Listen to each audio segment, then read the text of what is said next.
Assalamualaikum warahmatullahi wabarakatuh.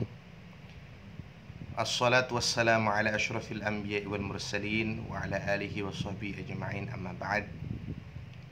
Anak-anakku sekalian, para peserta didik baru, anak-anak kelas 7 yang saya cintai, alhamdulillah, segala puji bagi Allah Subhanahu wa taala. Dan semoga kita semua senantiasa diberikan rahmat, hidayah, inayah oleh Allah serta kesehatan oleh Allah Subhanahu wa taala di tengah-tengah ujian pandemik COVID-19 ini. Mudah-mudahan kita, keluarga kita semua diberikan kesehatan dan dijauhkan dari segala macam bala, termasuk penularan virus corona. Baik anak-anakku sekalian, baru pertama ini mungkin bertemu dengan Pak Rohman. Jadi ini nama saya, nama panjang saya yang tertera di layar. Nah, umumnya di SMP Khadijah orang-orang atau anak-anak memanggil saya dengan nama panggilan Pak Rohman. Jadi kalian besok kalau sudah bisa bertemu, bertatap muka, kalian bisa bertegur sapa dengan saya dengan menyebut nama Pak Rohman. Baik, anak-anakku sekalian, Pak Rohman mengajar mapel fikih ya dalam rumpun materi agama. Kebetulan Pak Rohman tahun ini diberi amanah untuk mengajar kelas 7 dan kakak-kakak kalian kelas 9. Jadi mudah-mudahan meskipun pelajaran ini disampaikan secara daring dari jarak jauh, mudah-mudahan kalian semua bisa menerima dengan baik dan menjadi ilmu yang manfaat. Baik, anak-anak sekalian, kita awali pelajaran kita pada hari ini dengan membaca Ummul Quran Suratul Fatihah. Mudah-mudahan sekali lagi kita diberikan ilmu yang manfaat fid dini wa dunya hatta al-akhirah. Ala hadhihi niyyah wa ala kulli niyatin shalihah. Al-Fatihah. A'udzu billahi minasyaitonir rajim. Bismillahirrahmanirrahim. Alhamdulillahi rabbil alamin arrahmanir rahim maliki yaumiddin. Iyyaka na'budu wa iyyaka nasta'in. Ihdinas shiratal mustaqim. Shiratal ladzina an'amta 'alaihim ghairil maghdubi 'alaihim waladdallin. Alhamdulillah rabbil alamin. Baik anak-anakku sekalian, materi yang pertama yang kalian terima adalah thaharah. Baik, kita lanjutkan. Sebelumnya ada 4 gambar yang kalian lihat di layar. Yang pertama adalah anak sedang apa kira-kira ini? Mandi ya, kita ketahui bersama itu aktivitas mandi. Yang kedua, ada orang sedang apa kira-kira ini nak? Sedang berwudu. Kira-kira kalau kalian mendengar atau membayangkan wudu, kira-kira apa yang ada dalam benak kalian? Melakukan sholat ya, ini. Kemudian gambar yang ketiga, ada orang sedang menempelkan tangan ke tanah. Kalau dalam konteks bersuci, thaharah, kira-kira aktivitas apa itu? Tayammum. Nanti akan kita jelaskan. Tapi mungkin pada episode kali ini kita belum membahas itu. Tapi yang penting itu adalah salah satu media atau salah satu cara kita untuk bersuci. Kemudian gambar yang terakhir ada tulisan WC atau toilet. Kemudian ada laki-laki atau perempuan. Kira-kira apa? Ketika kita selesai ke toilet, apa yang kita lakukan hubungannya dengan bersuci? Ya, istinja, atau mungkin kita bahasa Indonesianya adalah cebok dan lain sebagainya. Oke, itu ya gambaran pertama. Ini kira-kira ilustrasi beberapa kegiatan yang berhubungan dengan kebersihan, berhubungan dengan bersuci atau bebersih diri. Oke, kita lanjutkan. Nah, dalil atau dasar daripada kita berbersih diri itu adalah apa yang termaktub di dalam surat Al-Baqarah ayat 222, bahwa Allah berfirman, innallaha yuhibbut tawwabina wa yuhibbul mutatahhirin, bahwa sesungguhnya Allah itu yuhibbut tawwabin, cinta, senang dengan orang-orang yang mau bertaubat. Kita ini banyak dosa, kita ini banyak salah. Wa yuhibbul mutatahhirin, dan suka, cinta terhadap orang-orang yang menyucikan diri. Hubungannya orang-orang yang bertaubat dengan orang-orang yang menyucikan diri itu sangat berhubungan. Sebenarnya hakikatnya bersuci itu ada bersuci zahir dan ada juga bersuci batin. Nah, namun pada pelajaran fikih ini kita membahas masalah bersuci yang zahir saja. Kemudian hadis Nabi Shallallahu Alaihi Wasallam, salah satunya adalah la yaqbalullahu salatan bighairi tahur. La yaqbalullaha salatan bighairi tahuran. Allah tidak menerima salat seseorang kalau tidak dalam keadaan tahur, dalam keadaan yang suci, dalam keadaan yang bersih. Oke, kita lanjutkan anak-anakku sekalian. Nah, pengertian daripada thaharah. Apa sih thaharah itu, Pak? Mungkin kalau anak-anak yang backgroundnya dari sekolah Islam, banyak yang faham tentang thaharah. Yang sekolah dari negeri, coba kita review kembali bahwa thaharah itu at-tahur, at-tahr, dalam bahasa, secara bahasa itu bisa dimaknai dengan makna an-nadhafah, yaitu bersih. Bisa juga dimaknai sebagai suci. Bisa juga dimaknai terbebas dari kotoran. Nah, pengertian secara istilah, thaharah itu apa? Thaharah itu adalah proses, sebuah kegiatan untuk menghilangkan hadas atau najis yang menghalangi diri kita untuk melakukan ibadah. Caranya bisa dengan air, bisa dengan media tanah. Nah, untuk pembahasan pertama ini,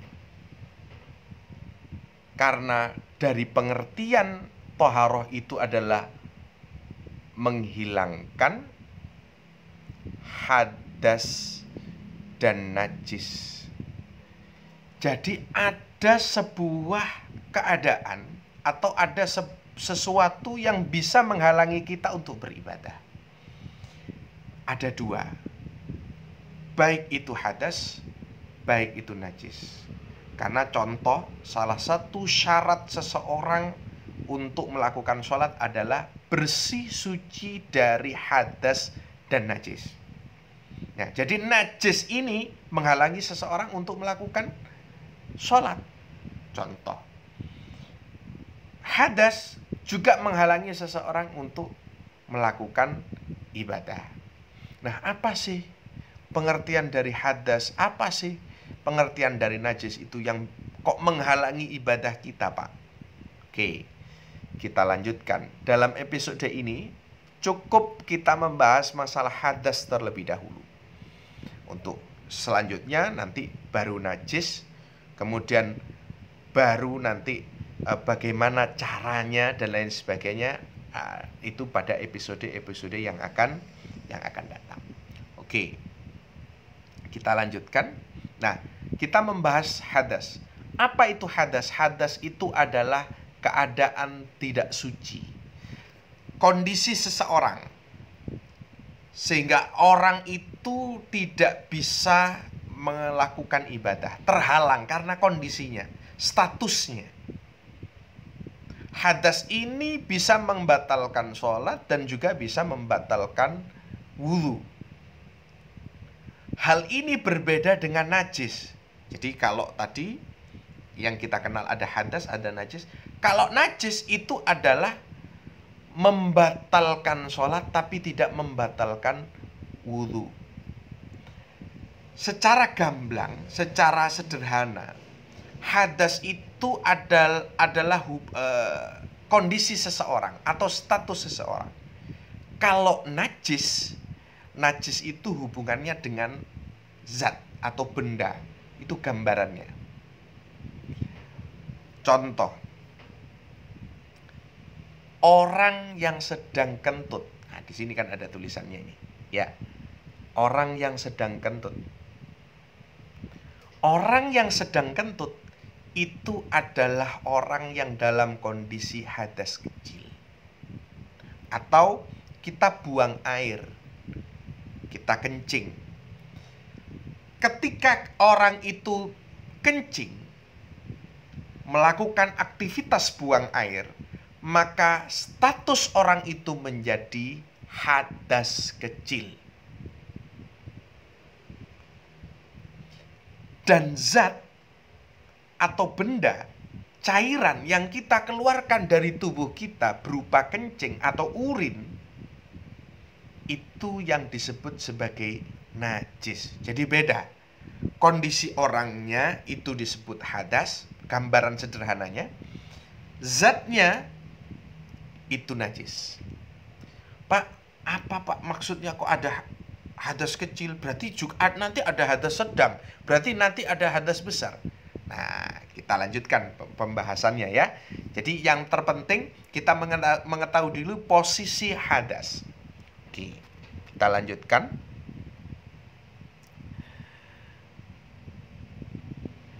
Macam-macam hadas. Jadi hadas itu ada dua macam, nak. Ada hadas kecil, hadas, dan yang kedua ada hadas besar. Jadi tidak ada hadas sedang, itu tidak ada.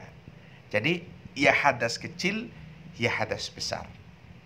Oke, Pak,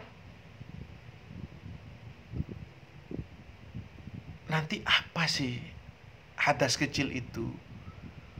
Apa konsekuensinya dengan hadas kecil dan hadas besar? Nah, untuk hadas kecil, kita bisa menyucikannya yaitu dengan cara berwudu. Itu yang paling utama, menggunakan air. Jadi cara menyucikan kondisi hadas kecil itu berwudu. Tapi kalau misalnya orang itu sedang sakit, tidak memungkinkan terkena air, orang itu sudah berikhtiar mencari air tidak ada, dalam kondisi kekeringan dan lain sebagainya, maka bisa melakukan tayamum. Nanti untuk wudu, tayamum kita bahas pada episode selanjutnya. Oke. Sedangkan untuk hadas besar,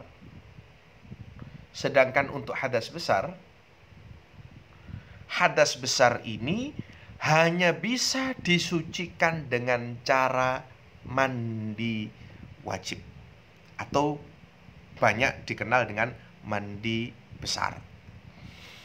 Oke, kita lanjutkan. Nah, penyebab hadas.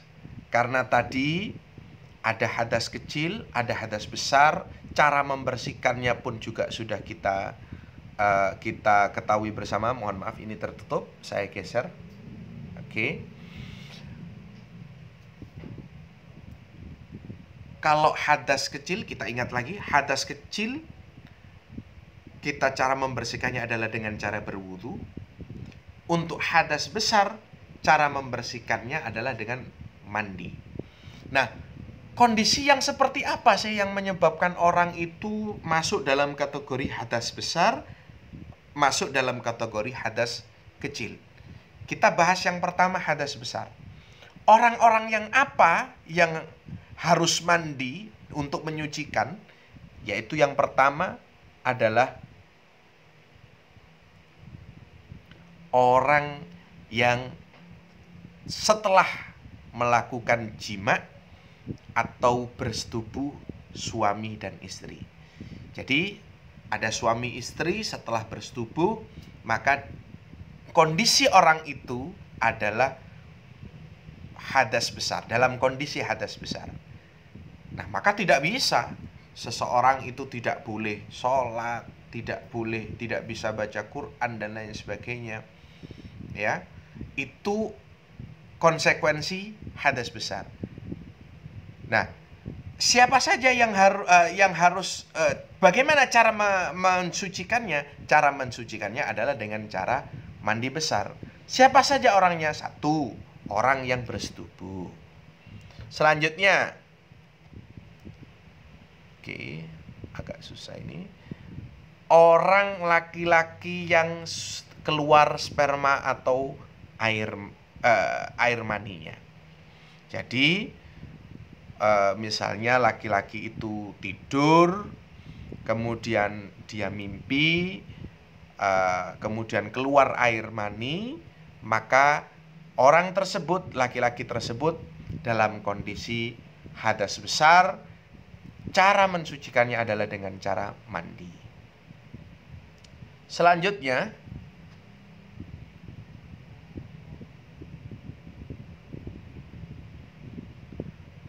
melahirkan. Wanita yang melahirkan maka wajib melakukan mandi besar. Wanita yang haid setelah suci, ini adalah siklus bulanan yang ditemukan oleh para wanita yang normal, karena ada juga wanita itu yang mungkin karena ada gangguan kesehatan sehingga dia tidak bisa keluar darah haid ya atau menstruasi. Nah, setelah suci maka dia tidak bisa melakukan sholat kalau belum mensucikan dengan cara mandi besar. 5. Nifas. Apa itu nifas? Nifas adalah darah yang keluar setelah melahirkan. Nanti kita bahas, ada pembahasan tersendiri. Nah, perempuan itu paling tidak ada 4 darah yang dikeluarkan, mohon maaf, dari kemaluannya. Darah haid atau menstruasi, ini siklus bulanan. Ya, nanti ada minimal keluar darahnya itu berapa, maksimalnya berapa, nanti ada pembahasan tersendiri. Ini penting bagi kita semua untuk memahami ya, karena hubungannya dengan ibadah, ubudiyah. Kemudian ada darah wiladah. Wiladah itu adalah proses melahirkan. Ada darah nifas, darah yang dikeluarkan setelah melahirkan. Ada juga yang disebut dengan istihadah.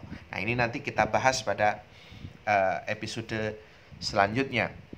Kemudian orang meninggal dunia itu juga wajib dimandikan. Oke, kita lanjutkan. Itu tadi beberapa penjelasan tentang sebab-sebab hadas besar. Sekarang hadas kecil apa saja? Hadas kecil sekali lagi, bagaimana cara mensucikannya? Dengan cara berwudu. Sebab yang pertama, karena keluar sesuatu dari kemaluan.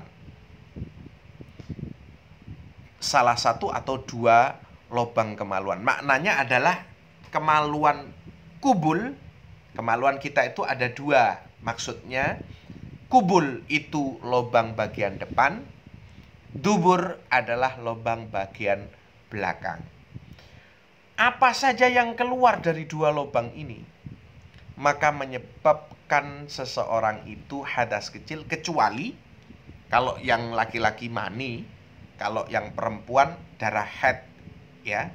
Darah haid, darah nifas itu hadas besar. Tapi kalau seperti, mohon maaf, yang keluar dari kubul berarti air kencing, ya, urin. Maka ketika kita setelah buang air, kita kondisinya hadas kecil. Buang air besar, itu berarti dari dubur ada sesuatu yang keluar, maka kondisi kita dalam keadaan hadas kecil. Kentut udara, hanya angin keluar, maka kondisi kita dalam keadaan hadas kecil. Next, hilangnya akal, itu hadas kecil.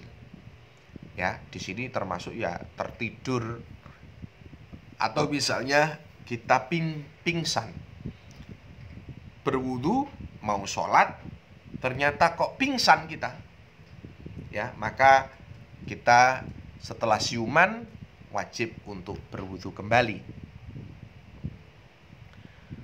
Bersentuhan kulit antara laki-laki dan perempuan yang bukan mahramnya, ya.